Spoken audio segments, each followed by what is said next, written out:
மற்றவர்கள் எல்லாரும் ரோமருக்கு எழுதிய நிருபம் 8ஆம் அதிகாரத்துக்கு திருப்போம். ரோமர் 8:9 முதல் 11 வசனங்களை வாசிப்போம்.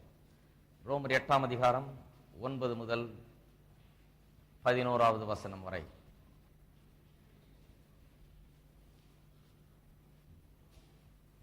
தேவனுடைய ஆவி உங்களில் வாசமாயிருந்தால் நீங்கள் மாம்சத்துக்குட்பட்டவர்களாய் இராமல் ஆவிக்குட்பட்டவர்களாய் இருப்பீர்கள். கிறிஸ்துவின் ஆவி இல்லாதவன் அவருடையவன் அல்ல. மேலும் கிறிஸ்து உங்களில் இருந்தால் சரீரமானது பாவத்து நிமித்தம் மரித்ததாயும் ஆவியானது நீதி நிமித்தம் ஜீவன் உள்ளதாயும் இருக்கும். அன்றியும் இயேசுவை மரித்தோரிலிருந்து எழுப்பினவருடைய ஆவி உங்களில் வாசமாயிருந்தால் கிறிஸ்துவை மரித்தோரிலிருந்து எழுப்பினவர் உங்களில் வாசமாயிருக்கிற தம்முடைய ஆவியினாலே சாவுக்கு ஏதுவான உங்கள் சரீரங்களையும் உயிர்ப்பிப்பார். இந்த 8ஆம் அதிகாரத்தை ஆரம்பிக்கும் போதே நாம் சொன்னோம், கிறிஸ்துவுக்கு உட்பட்டிருக்கிறவர்களுக்கு ஆக்கினை தீர்ப்பு இல்லை என்பதை உறுதிப்படுத்துவதற்காக இந்த வார்த்தைகளை 8ஆம் அதிகாரத்தில் அப்போஸ்தலனாகிய பவுல் சொல்லுகிறார். To give an assurance for the believer. விசுவாசிக்கு ஒரு உறுதியை தரும்படியாக. என்ன உறுதி? எனக்கு இனிமே ஆக்கினை தீர்ப்பு கிடையாது, நரக தண்டனை கிடையாது, எனக்கு இனி நான் அந்த புறம்பான இருளில் தள்ளப்படுவது கிடையாது, நான் தேவனுடைய பிள்ளை, ஆக்கினை தீர்ப்பு இனி கிடையாது. இனி தேவன் என்னை நியாயம் தீர்த்து மோட்சமா நரகமா என்று டிசைட் பண்ணுகிற தீர்மானிக்கிற அந்த ஆக்கினை தீர்ப்பு எனக்கு கிடையாது. நியாய தீர்ப்பு என்று ஒன்று வருகிறது, விசுவாசிகளையும் நியாயம் தீர்க்க போகிறார். அது நம்முடைய கிரியைகளுக்கு ஏற்ற பலனை தரும்படியாக. சிலர் அதிகம் பலனை பெறலாம், சிலர் குறைவாக பலனை பெறலாம், சிலர் ஒருவேளை பலனையுமே பெறாம இருக்கலாம். வெளிப்படுத்தல வாசிக்கிறோம், வெறும் வெண்ணங்கியும் குருத்தோலையும் பிடிச்சிட்டு இருப்பாங்க சிலர், வேற ஒண்ணும் இருக்காது. அவர்களுக்கு எந்த பலனும் இல்லாமல் இருக்கலாம், ஆனால் அவருடைய ரட்சிப்பு பத்திரமா இருக்கிறது. இயேசுவை விசுவாசித்தார்கள், ரட்சிப்பின் அனுபவத்தை பெற்றார்கள். அதற்கு பிறகு ஒரு பெரிய கிரியை செய்து பெரிய பலனை பெறாவிட்டாலும் அங்கே ரட்சிக்கப்பட்டவர்களாய் பரலோகத்திலே சேர்த்துக் கொள்ளப்பட்டவர்களாய் தேவனுடைய பிரசன்னத்திலே நித்தியமாக வாழக்கூடியவர்களாக இருப்பார்கள். ஆகையால் ஆக்கினை தீர்ப்பே கிடையாது. விசுவாசிக்கு ஆக்கினை தீர்ப்பே கிடையாது என்பதை உறுதிப்படுத்த விரும்புகிறார். சொல்லிவிட்ட பிறகு இது ரொம்ப கடினமான ஒரு காரியம் பாருங்க, விசுவாசிகளுக்கு நம்புகிறதுக்கு. ஆக்கினை தீர்ப்பு இல்லைன்னா அவங்களுக்கு நிம்மதியா இருக்க மாட்டேன். இன்னும் அதை மாத்தி மாத்தி சொல்லணும், திரும்ப திரும்ப சொல்லணும், வெவ்வேறு விதமாய் சொல்ல வேணும், அவருடைய சந்தேகங்கள் எல்லாம் களைய வேண்டும், அவளுக்கு விளக்க வேண்டும். ஆகையால் தான் இந்த 8ஆம் அதிகாரம் முழுவதும் அதை சொல்லுகிறார். ஆக்கினை தீர்ப்பு இல்லை என்று மனதை அமைதிப்படுத்துகிறார், உறுதியை கொடுக்கிறார். சொல்லிட்டே வரும்போது இந்த 5 முதல் 8 வசனங்களில் பார்த்தோம், அங்கே அவிசுவாசி என்றால் யார், விசுவாசி என்றால் யார் என்கிற விளக்கத்தை அங்கே கொடுத்தார். அவிசுவாசியுடைய குணாதிசயங்கள் என்ன, விசுவாசியுடைய குணாதிசயங்கள் என்ன என்பதை பார்த்தோம். ஏன் அதெல்லாம் சொன்னார்? கிறிஸ்துவுக்குள்ளா இருக்கிறவர்களுக்கு ஆக்கினை தீர்ப்பு இல்லைன்னு சொன்ன பிறகு கிறிஸ்துவுக்குள்ளா இருக்கிறவர்கள்னா யாரு, எப்படிப்பட்டவர்கள் அவர்கள், யார சொல்றேன், யார் அது கிறிஸ்துவுக்குள்ள இருக்கிறவர்கள் அப்படிங்கறத விளக்குகிறார். அவ்வளவுதான். அதுக்காக தான் அவ்வளவு டீட்டெயிலா சொல்றார். யார் அதுன்னு கேட்கலாம். கிறிஸ்துவுக்குள்ளா இருக்கிறவர்களுக்கு ஆக்கினை தீர்ப்பு இல்லைன்னு உடனே அது யாருங்க, நான் கூடவாது, நான் அதுல இருக்கிறேனா அப்படின்ற அநேகருக்கு சந்தேகம். அதை தெளிவுபடுத்தும்படியாக அநேக விளக்கங்களை கொடுக்கிறார். அப்ப விசுவாசினா யாரு, நான் கிறிஸ்துவுக்குள்ள இருக்கிறேன்னா எனக்கும் ஆக்கினை தீர்ப்பு கிடையாதா, அதுல நான் இன்க்ளூடடா, சேர்க்கப்படுறேன் அதுல நான் என்கிற சந்தேகத்தை தீர்க்கும்படியாக தான் அதெல்லாம் சொல்றார். ஒன்று என்ன சொல்லுகிறார், அவர்கள் ஆவியின் சிந்தையை உடையவர்கள். விசுவாசினா ஆவியின் சிந்தையை உடையவர்கள். இரண்டாவது, அவர்கள் தேவனுடைய ஜீவனை பெற்றவர்கள். மூன்றாவது, சமாதானம் பெற்றவர்கள். தேவனோடு சமாதானம், தங்களுக்குள்ளே தேவனுடைய சமாதானம் இரண்டையும் பெற்றிருக்கிறார்கள் அவர்கள். இதெல்லாம் சொல்லுகிறார். இந்த 3 காரியத்தையும் விசுவாசியை குறித்து ஏற்கனவே சொல்லிவிட்டார். சொல்லிட்டு பாருங்க, அப்போஸ்தலனாகிய பவுல் அவ்வளவு சிறந்த போதகர், எவ்வளவு சொன்னாலும் அவருக்கு போதலை, இன்னும் கொஞ்சம் அதிகமா சொல்றார். ஸ்டெப் பை ஸ்டெப்பா இன்னும் அதிகரித்துக்கிட்டே போகுது அவருடைய விளக்கங்கள். ஆவியின் சிந்தை உடையவர்கள் என்னன்னு பார்த்தோம். ஆவிக்குரிய காரியங்களில் ஈடுபாடு இருக்கிறவர்களுக்கு அதை வாஞ்சிக்கிறார்கள், அதை நாடுகிறார்கள். ஜீவனை பெற்றவர்கள், முன்னால் மரித்திருந்தார்கள் ஆவிக்குரியபடி, இப்பொழுது அவர்களுக்குள்ள இல்லாத ஒன்று இப்பொழுது வந்து சேர்ந்து இருக்கிறது, தேவனுடைய ஜீவன் அவர்களுக்குள்ள வந்திருக்கிறது. சமாதானம், முன்ன தேவனுக்கு விரோதியா இருந்தார்கள், இப்ப தேவனோடு சமாதானமாகி விட்டார்கள், நண்பர்களா இருக்கிறார்கள், பிள்ளைகளா இருக்கிறார்கள். இதெல்லாம் சொல்லிட்டாரு. இருந்தாலும் அவருக்கு போதல. 9ஆம் வசனத்துல இன்றைக்கு 9ஆம் வசனத்தை தான் பாதிக்கிறோம். இன்னொரு முக்கியமான ஒரு காரியத்தை சொல்லுகிறார் விசுவாசி என்றால் யார் என்பதை குறித்து. நான்காவது காரியம், விசுவாசி என்றால் யார் என்று இன்னொரு காரியத்தை சொல்லுகிறார். 9ஆம் வசனத்தில் என்ன சொல்லுகிறார்? தேவனுடைய ஆவி உங்களில் வாசமாயிருந்தால். The believer is characterized by the indwelling Holy Spirit. விசுவாசினா யார்? இதுல மிக முக்கியமான எக்ஸ்பிளனேஷன் என்ன சொல்றாரு? அவனுடைய ஆவியின் சிந்தை மட்டுமல்ல, ஜீவன் இருக்கிறது மட்டுமல்ல, சமாதானம் இருக்கிறது மட்டுமல்ல, இன்னும் அதை விட இன்னும் மேலாக சொல்ல போனால் அவனுக்குள்ளே தேவனுடைய ஆவியானவர் வாசம் பண்ணுகிறார். அதுதான் விசுவாசி என்று சொல்லுகிறார். இதைத்தான் இன்றைக்கு பார்க்க போகிறோம். இன்றைக்கு விசுவாசிகளாக நாம் கூடி வந்திருக்கிறோம், ரட்சிக்கப்பட்டிருக்கிறோம். ஆனா அநேகருக்கு இந்த ரட்சிப்பு குறித்த சத்தியங்கள் விளங்குகிறது இல்லை. ஆகையால் தான் இந்த சிஸ்டமேட்டிக்கா போதிக்க வேண்டியதா இருக்கிறது, ஒழுங்கா கிரமமா எடுத்து போதிக்க வேண்டியதா இருக்கு. எத்தனையோ காரியங்களுக்கு தெளிவுபடும். அது மட்டும் இல்லாமல் தெளிவாய் நாம் வாழுவோம். யார் கிறிஸ்தவன், யார் விசுவாசி, யார் தேவனுடைய பிள்ளை என்கிறதுல ஒரு தெளிவு வேணும். இன்றைக்கு உலகத்துல பெரிய குழப்பம் இருக்கிறது. எல்லாம் தேவனுடைய பிள்ளை தான், அவர் எவ்வளவு நல்லவருங்க, அவர் கூட ஒரு கிறிஸ்தவர் மாதிரி தான். இன்றைக்கு சில உலகத்தின் மிக சிறந்த பொது சேவை மற்றும் மற்ற காரியங்களை செய்கிற அநேகரை பார்த்து இந்த உலகம் என்று சொல்லுகிறது, இந்த உலகத்தின் இந்த நூற்றாண்டின் தலை சிறந்த கிறிஸ்தவர் அவர்தான் அப்படின்றாங்க. கிறிஸ்தவரா? வேதத்தின்படி கிறிஸ்தவரா? வேதம் சொல்லுகிறபடி அவர் விசுவாசியா? வேதம் சொல்லுகிறபடி ரட்சிக்கப்பட்ட மனுஷனா? இன்றைக்கு பாருங்க, ஆவிக்குரிய சபையில் இருக்கிற மக்களுக்கே வழங்கல உலகத்திலே தர சிறந்த கிறிஸ்தவரா அவரு. எப்படி இருந்தா என்ன, அவர் எவ்வளவு சேவை செய்திருக்கிறாரு, எவ்வளவு நல்லது செய்திருக்கிறாரு, இயேசுவை போல வாழ்ந்திருக்கிறாரு. ஆகையால் அவர் உலகத்தில் தலை சிறந்த கிறிஸ்தவர் என்று போறாங்க. விளங்குகிறது இல்லை. வேத வசனம் திட்டவட்டமாய் சொல்லுகிறது யார் கிறிஸ்தவன், மெய்யான கிறிஸ்தவன். கிறிஸ்தவன் ஒரு பேர் கிறிஸ்தவன் சொல்ல, யார் உண்மையான விசுவாசி கிறிஸ்தவன் என்பதை குறித்து வேத வசனம் திட்டவட்டமாய் விளக்குகிறது. அதுல மிக முக்கியமான விளக்கம் என்ன? தேவனுடைய ஆவி அவனுக்குள்ளே இருக்கிறதா, அவன் தான் விசுவாசி. இது என்ன விளக்கி இதை சொல்லும் போது அப்போஸ்தலனாகிய பவுல் லாஜிக்கலா சொல்றாரு. அதை படிப்படியா அப்படியே அதை விளக்கி கொண்டு போகிறார். போக போக இன்னும் அதிகமாய் விளங்குகிறது போல அந்த வசனத்தில் விளக்குகிறார். 9ஆம் வசனத்தை அதை தான் இன்றைக்கு படிக்க போகிறோம். முதலாவது 9ஆம் வசனத்தில் ஒரு காரியத்தை சுட்டி காண்பிக்க விரும்புகிறேன் உள்ள நுழையறதுக்கு முன்னாடி. 9ஆம் வசனம் இப்படி சொல்லுகிறது, தேவனுடைய ஆவி உங்களில் வாசமாய் இருந்தால். ஆங்கிலத்தில் எப்படி வருது? if so be that the spirit of God dwell in you. if so be, தேவனுடைய ஆவி உங்களில் வாசமாய் இருந்தால் அப்படின்னு சொல்றதுனாலே அநேகர் நினைக்கிறார்கள், கிறிஸ்தவர்கள் சொன்னா சில கிறிஸ்தவர்கள் தேவனுடைய ஆவியை உடையவர்கள், சில கிறிஸ்தவர்கள் தேவனுடைய ஆவி உள்ள இல்ல, அப்படி கிறிஸ்தவர்கள் இருக்கிறார்கள் என்று. கிடையாது. விசுவாசி என்று சொன்னால் மெய்யான கிறிஸ்தவன், ரட்சிப்பின் அனுபவத்தை பெற்ற கிறிஸ்தவன். கிறிஸ்தவன் சொல்லும் போது ரட்சிப்பின் அனுபவத்தை பெற்றவனை சொல்லுகிறேன் நான், சும்மா கிறிஸ்தவன் பேர் வச்சுக்கிறதுனால அல்ல. அப்படிப்பட்ட கிறிஸ்தவன் யாரா இருந்தாலும் தேவனுடைய ஆவியை உள்ளே அவன் பெற்றிருக்கிறான். பெறலன்னா கிறிஸ்தவனா இருக்க முடியாது. பெற்றிருந்தான்னா ஆவியானவர் உள்ளே இருக்கிறார். இது தெளிவாக நமக்கு விளங்கிவிட வேண்டும். பாருங்க, அநேகருக்கு இன்றைக்கு பெரிய குழப்பம். ஆவியின் அபிஷேகம் என்கிறது அதன் பிறகு கிடைக்கிற ஒரு அனுபவம், அது வேற. பரிசுத்தாவியின் அபிஷேகம் என்பது விசுவாசியான பிறகு பெறுகிற ஒரு அனுபவம். அது ஒரு தனிப்பட்ட அனுபவம், அது விசுவாசிகளுக்கு கிடைக்கிற அனுபவம். ஆனா விசுவாசின்னா ஆவியானவர் உள்ளே குடிகொண்டிருக்கிறார். முதல்ல அவன் அபிஷேகம் பெற்றிருக்கிறானா இல்லன்றது அது வேற. அந்த காலத்துல பாருங்க போட்டு குழப்பிட்டாங்க. என்ன சொல்லிட்டாங்க? விசுவாசின்னா ஏதோ ஆவியானவர் மேல என்னத்தையோ பண்ணிருக்கிறாரு, மேற்பூச்சா அவன் மேல இறங்கி என்னத்தையோ பண்ணிருக்கிறாரு. ஆனா அவனுக்கு உள்ள அவர் வாசம் பண்ணல, ஆவியானவர் உள்ள இல்ல. பரிசுத்தாவின் அபிஷேகத்தை பெற்ற பிறகு ஆவியானவர் உள்ள இருக்கிறாருங்கிறபடி அப்படி ஒரு போதனையை போதித்து விட்டார்கள். இதெல்லாம் நான் ரொம்ப நாளா இதை நம்பி இருக்கிறேன். நான் பிறகுதான் எனக்கு விளங்குச்சு, கிறிஸ்தவன் சொன்னா, ரட்சிக்கப்பட்டவன் சொன்னா ஆவியானவர் உள்ள அவன் உள்ள குடி கொண்டிருக்கிறார், அவன் தான் கிறிஸ்தவன். ஆவியின் அபிஷேகத்தை அவன் பிறகு பெறுகிறான், அது வேற. அவன் ஆவியின் அபிஷேகத்தை பெறலனா கூட உள்ளே ஆவியானவர் குடி கொண்டிருக்கிறார் என்பது உண்மை. அது முதல் உண்மை. எல்லா ரட்சிக்கப்பட்ட விசுவாசியை குறித்தும் உண்மை அது. ஆவியானவர் உள்ளே குடி கொண்டிருக்கிறார் என்பது. ஆகையால இங்க if so be, குடிகொண்டிருந்தால் அல்லது தேவாவி உங்கள் வாசமாய் இருந்தால் என்று சொல்லுகிறபடினால சில நேரத்தில் இருக்கலாம் சில கிறிஸ்தவர்களுக்கு, சில கிறிஸ்தவர்களுக்கு வாசமாய் இல்லாமல் இருக்கலாம் ஆவியானவர் உள்ள அப்படின்னு நினைக்க கூடாது. அந்த if so be, வாசமாய் இருந்தால் என்று சொல்லுகிறது. இப்படி வாசிக்கணும், வாசமாய் இருப்பாரானால் அப்படின்னு சொன்னா, அல்லது இருக்கிறபடியால், இருக்கிறார் என்று நாம் அறிந்திருக்கிறபடியால், அப்படித்தான் அதை வாசிக்கணும். அந்த அர்த்தத்துல தான் இங்க சொல்லி இருக்கிறது. அப்படி நாம் பார்க்க வேண்டும். தேவனுடைய ஆவி உங்களில் வாசமாயிருப்பது உண்மையானால், அப்படி வாசிக்கணும்.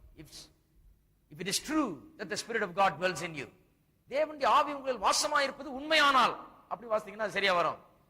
நீங்கள் மாம்சத்துக்கு உட்பட்டவர்களா இராமல் ஆவிக்குட்பட்டவர்களா இருப்பீர்கள். கிறிஸ்துவின் ஆவியா இல்லாதவன் அவருடையவன் அல்ல. இதை இன்னும் கொஞ்சம் விளக்குகிறேன். இதை விசுவாசி என்றால் கிறிஸ்துவின் ஆவி அவனுக்குள்ள இருக்கிறது.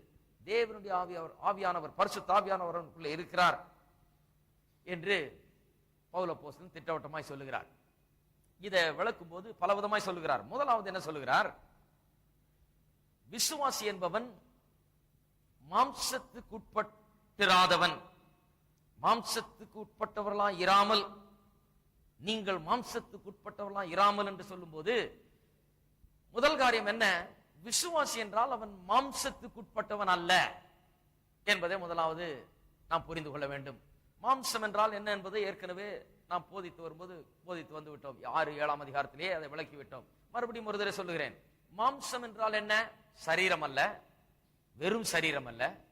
மாம்சம் என்றால் மனிதனுடைய ஃபாலன் ஹியூமன் நேச்சர், விழுந்து போன மனிதன், பாவத்தில் அகப்பட்டு சிக்கி கொண்டிருக்கிற மனுஷனுடைய சுவாபத்தை அது குறிக்கிறது. சரீரமும் அதில் அடங்கி இருக்கிறது. ஆனால் சரீரம் மட்டும் கிடையாது, அவனுடைய எண்ணங்கள், அவனுடைய யோசனைகள், அவனுடைய விருப்பங்கள், அவனுடைய எல்லாமே அதில் அடங்கி இருக்கிறது. அதான் மாம்சம். மாம்சம் என்று சொன்னால் உலக பிரகாரமான ஒரு வாழ்க்கையின் கண்ணோட்டம், உலக பிரகாரமான ஒரு வாழ்க்கை. விழுந்து போன மனுஷனுடைய வாழ்க்கை முறை, அவன் பாவத்தில் விழுந்து போனபடினாலே பரிசுத்த ஆவியானவருக்குள்ள வாசம் பண்ணாமல், அவனை இன்னும் தொடாமல், அவனை எந்த விதத்திலும் மாற்றாமல் இருக்கிறபடினாலே அவன் பரிசுத்த ஆவியினால் மாற்றப்படாதவனாய், மாம்சத்துக்கு உட்பட்டவனாய், வெறும் இந்த உலக வழக்கத்தின்படி சிந்தித்து, உலக வழக்கத்தின்படி வாழ்ந்து, உலகத்தின்படி அவன் ஜீவித்து, அந்த எண்ணங்களையும் அந்த யோசனைகளையும் அந்த சிந்தனைகளையும் உடையவனாய் அவன் இருக்கிறான். அதான் மாம்சம். மாம்சம்னு சொன்னா ரட்சிக்கப்படாத மனுஷன். சுருக்கமா சொல்ல போனா இன்னும் தேவனுடைய ஆவியானவர் அவனுக்குள்ள வரவில்லை, அவன் எந்த விதத்திலும் இன்னும் தொடவில்லை, அவன் இன்னும் மாற்றப்படவில்லை. அவன் அந்த பழைய சுவாபத்தோடு தான் இருக்கிறான். அந்த உலகத்தின் பழக்க வழக்கங்கள், உலகத்தின் காரியங்களால் நிறைந்தவனாய் அவன் இருக்கிறான். தேவனுடைய ஆவியினால் தொடப்பட்டு மாற்றப்படவில்லை எந்த விதத்திலேயும்.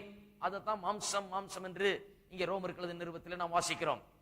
மாம்சத்துக்கு உட்பட்டவர்களாய் இராமல் என்று இங்கே பவுல் சொல்லும் போது விசுவாசிகளை குறித்து சொல்லுகிறார். அப்படின்னா என்ன அர்த்தம்? மாம்சத்துக்கு உட்பட்டவர்களாய் இராமல் என்று சொன்னால் நாமெல்லாம் முன்ன போல இல்லை. இப்பொழுது முன்னே உலக வழக்கத்தின்படி வாழ்ந்தோம், உலகத்தின் சிந்தனையிலேயே கொண்டிருந்தோம், உலகத்தின் எண்ணங்களே நமக்குள்ள இருந்தது, ஆவியானவரால் தொடப்படாமல் இருந்தோம், அந்த பாதிப்பே இல்லாமல் இருந்தது, எந்த ஒரு மாற்றமும் உள்ளத்திலே இல்லாமல் இருந்தது. அந்த பழைய சுவாபத்தோடு வாழ்ந்து வந்தோம். அதுதான் மாம்சம். மாம்சத்துக்கு உட்பட்டவர்களா இராமல் என்று சொல்லும்போது நாம் இன்றைக்கு அப்படி அல்ல என்பதை சொல்லுகிறார். 7 அதிகாரம் 5 வசனத்திலே அந்த மாம்சத்தை குறித்து, அந்த மாம்சத்தின் மூலமா நாம் என்ன எப்படி வாழ்ந்தோம், மாம்சத்தில் வாழ்ந்த போது எப்படி வாழ்ந்தோம் என்று நாம் படித்தோம். பாருங்கள், 7 அதிகாரம் 5 வசனம். நாம் மாம்சத்துக்கு உட்பட்டிருந்த காலத்தில், பாருங்க, மாம்சத்துக்கு உட்பட்டிருந்த காலத்தில், அது எந்த காலம்? ரட்சிக்கப்படாத காலத்தில். அது பக்கத்தில் எழுதி வச்சுக்கணும். ரட்சிக்கப்படாத காலத்தில், நாம் ரட்சிக்கப்படாத காலத்தில் நியாயப்பிரமாணத்தினாலே தோன்றிய பாவ இச்சைகள் மரணத்துக்கு ஏதுவான கனிகளை கொடுக்கத்தக்கதாக நம்முடைய அவயங்களிலே பலன் செய்தது. அப்ப எப்படி வாழ்ந்தோம் ரட்சிக்கப்படாத காலங்களிலே? நியாயப்பிரமாணத்தினாலே தோன்றின பாவ இச்சைகள் மரணத்துக்கு ஏதுவான கனிகளை கொடுக்கும்படியாக நம்முடைய அவயவங்களிலே பலன் செய்தது. நமக்குள்ள எல்லாம் கிரியை செய்தது. எல்லா பாவ சிந்தனைகளும் எண்ணங்களும் யோசனைகளும் விருப்பங்களும் வாஞ்சைகளும் அப்படியாக கிரியை செய்தது. பாவம் நம்மை ஆட்கொண்டு பாவிகளாய் நாம் வாழ்ந்த காலத்திலே, பாவத்துக்கு உட்பட்டிருந்த காலத்திலே, மாம்சத்துக்கு உட்பட்டிருந்த காலத்திலே பாவம் நமக்குள்ளே வல்லமையாய் கிரியை செய்தது. இல்லையா? எல்லாம் ஒண்ணும் தெரியாத மாதிரி இருக்கீங்க. எனக்கு ஒருத்தனுக்கு தான் விளங்குது இருக்கு. பாவம் பாவியா ஜீவித்த போது எப்படி வாழ்ந்தோன்னு எல்லாருக்கும் தெரியும். அது பாட்டுக்கு ரொம்ப பிரமாதமா வேலை செய்தது உள்ள. எது? இந்த பாவம் என்கிற சக்தி. ஆனா இப்ப அப்படி கிடையாது. பாருங்க, பெரிய ஒரு மாற்றம். அப்படி ஒரு பெரிய வல்லமையாக நமக்குள்ள வேலை செய்யறது கிடையாது. இப்பொழுது நாம் மாற்றப்பட்டிருக்கு. இதனுடைய பெஸ்ட் காமெண்டரி எங்க இருக்குது? இதை குறித்த விளக்கம் யோவான் எழுதின சுவிசேஷத்தில் இருக்கிறது. யோவான் எழுதின சுவிசேஷம் 14 அதிகாரத்தில் வாசிப்போம். இந்த மாம்சத்துக்கு உட்பட்டவர்களா இருந்த போது நாம் எப்படி வாழ்ந்தோம் இதை பற்றிலாம் சொல்லுது இல்லையா? அது பாருங்க, யோவான் 14 அதிகாரம் 17 வசனம். உலகம் அந்த சத்திய ஆவியானவரை காணாமலும் அறியாமலும் இருக்கிறபடியால், உலகம் என்று சொன்னால் ஜனங்களை குறிக்கிறது. ரட்சிக்கப்படாத ஜனங்கள், இயேசுவை அறியாத ஜனங்கள், ஏற்றுக்கொள்ளாத ஜனங்கள். அவர்கள் காணாமலும் அறியாமல் இருக்கிறார்களாம். யார?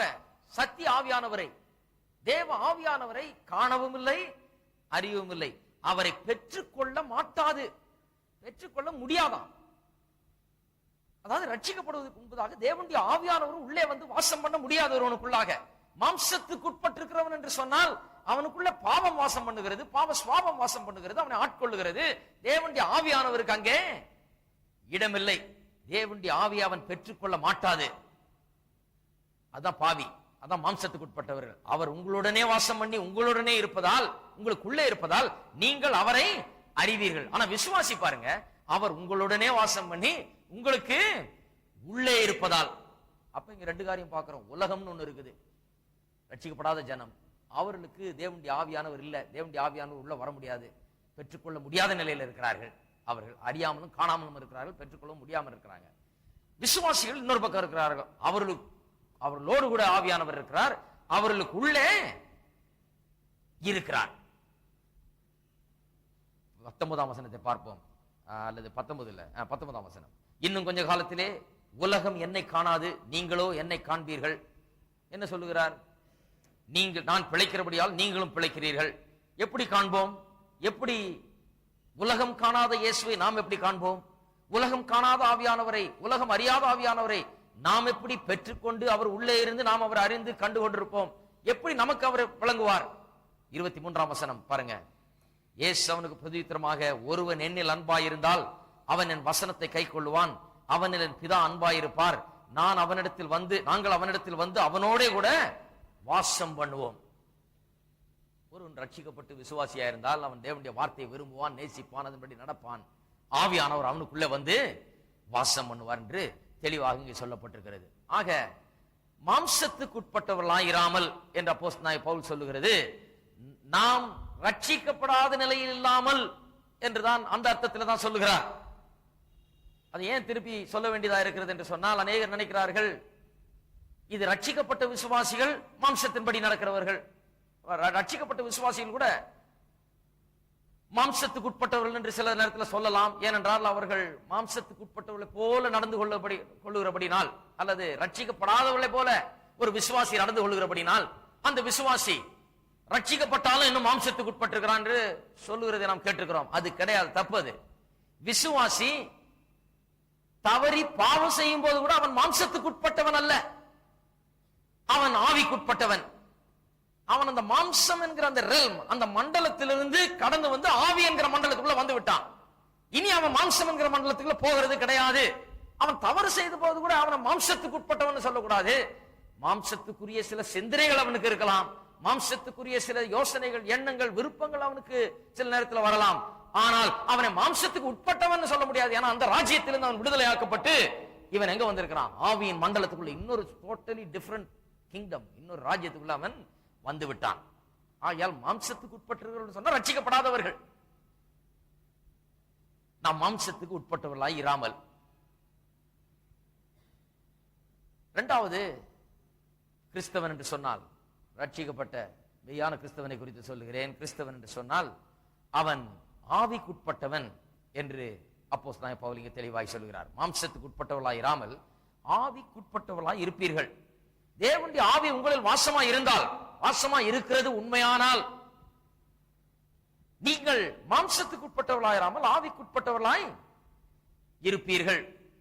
ஒருவனுக்குள்ள தேவனுடைய ஆவியானவர் இருக்கிறார் என்று சொன்னால் அவன் ரட்சிக்கப்படாத நிலையிலே இல்லை, ரட்சிக்கப்படாத பாவ நிலையில் அவன் கிடையாது. அவன் ரட்சிக்கப்பட்டிருக்கிறபடினாலே தான், ஆவிக்குட்பட்டவனாய் இருக்கிறபடினாலே தான் அவனுக்குள்ள தேவனுடைய ஆவியானவர் இருக்கிறார் என்று சொல்கிறார். ஆவிக்குட்பட்டவர்களாய் இருப்பீர்கள் என்று சொல்கிறார். ஆவிக்குட்பட்டவர்கள் என்று சொன்னால் ஏதோ சில தவறான எண்ணங்கள்லாம் இருக்குது. ஆவிக்குட்பட்டவர்கள்னா இந்த வசனத்தை கரெக்டா நாம் விளங்கிக் கொள்ள வேண்டும்.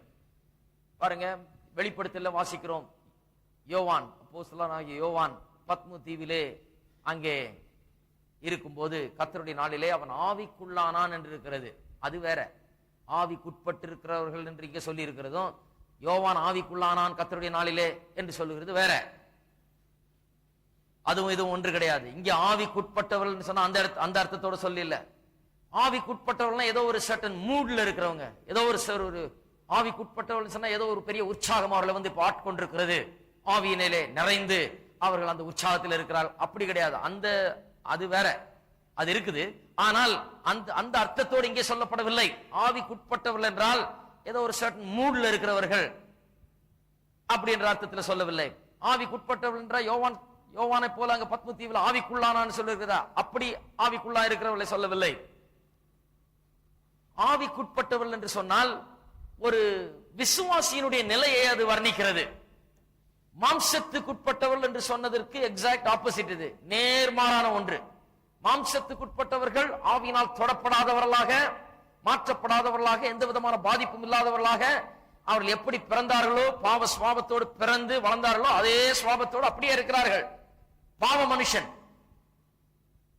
அதான் மாம்சத்துக்குட்பட்டவன். ஆவிக்குட்பட்டவன் என்று சொன்னால் இவன் இப்பொழுது புது சிருஷ்டியாயிருக்கிறான், மீட்கப்பட்டிருக்கிறான், பிதா பரிசுத்த ஆவியினால் நடத்தப்படுகிறான், இருளின் ராஜ்யத்திலிருந்து ஒளியின் ராஜ்யத்துக்கு வந்திருக்கிறான், ரட்சிக்கப்பட்டவன், புது சிருஷ்டியா இருக்கிறவன், மீட்கப்பட்டவன், ரத்தத்தால் கழுவப்பட்டவன், ஆவியானவரால் நடத்தப்படுகிறவன், புதிய ராஜ்யத்துக்குள்ளே வாழுகிறவன், அவனை குறிக்கிறது.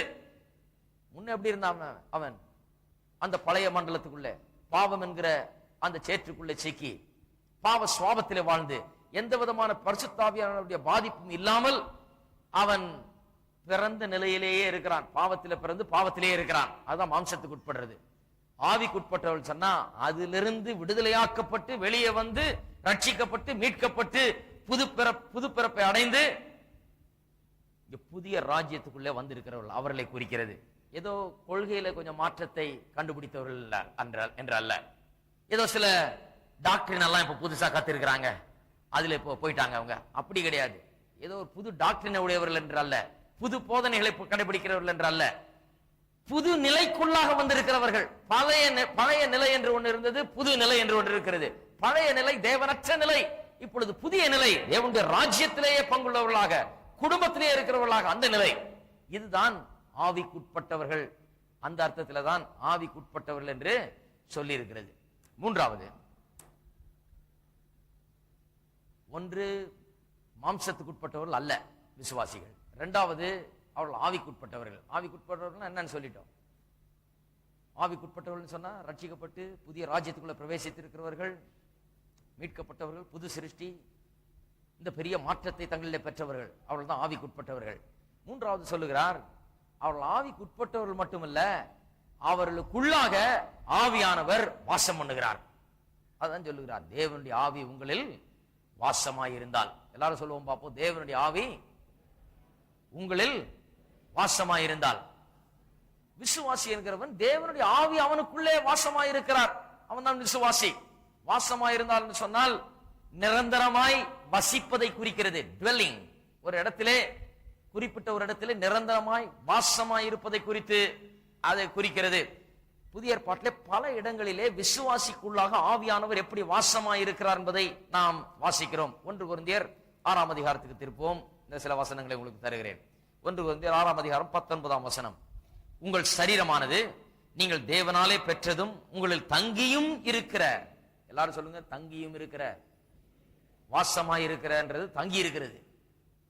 தங்குறது ஏதோ வந்துட்டு போறதில்ல, தொட்டுட்டு போறதில்ல, இறங்கிட்டு ஏறிடுறது இல்ல. கவனிச்சீங்களா? பரிசுத்தாவியானவர் வந்து ஏதோ தொட்டு ஏதோ கிரியை செய்துட்டு போயிடுறது இல்ல, ஏதோ வந்து இறங்கி திடீர்னு ஒண்ணு பண்ணிட்டு போயிடுறது இல்ல. அவர் உங்களுக்குள்ளே வந்து தங்கியும் இருக்கிற பரிசுத்த ஆவியினுடைய ஆலயமாய் இருக்கிறது என்றும் நீங்கள் உங்களுடையவர்கள் அல்ல என்றும் அறியீர்களா. அருமையான ஒரு காரியம் இங்கே சொல்லப்பட்டிருக்கிறது. உங்களுக்குள்ள தங்கி இருக்கிறவர். அநேகருக்கு இந்த பரிசுத்தாவியானவரை குறித்து இந்த காரியம் விளங்குகிறது இல்லை.